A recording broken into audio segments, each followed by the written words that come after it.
ఒకప్పుడు ఒక రైతు మంచి గొప్ప నాణ్యమైన మొక్కజొన్నలు పండించి పంటల పోటీల్లో నిలిచి బంగారు పథకాలు గెలిచేవాడు. ఆ బంగారు రంగు మొక్కజొన్నలకు మంచి పేరు ప్రతిష్టలు వచ్చేవి. ఇది విని ఒక విలేకరి ఆ రైతును ఇంటర్వ్యూ చేసి గొప్ప విషయాలు తెలుసుకున్నాడు.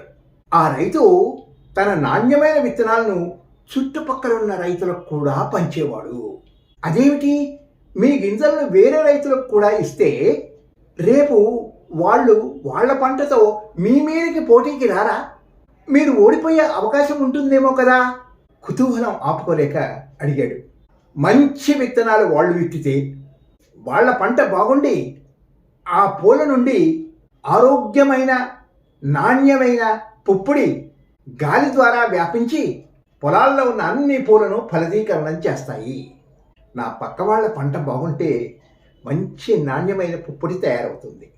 నాణ్యమైన పుప్పొడితో పరాగ సంపర్కం జరిగి నాకు బంగారు పంటను అందిస్తుంది. వాళ్ళ పంట నాసిరకమైందైతే పుప్పొడి కూడా నాణ్యమైనదిగా ఉండదు. నాకు బంగారు పంట పండదు అన్నాడు ధీమాగా రైతు. జీవితంలో ఒక గొప్ప సత్యం జర్నలిస్టుకు బోధపడింది.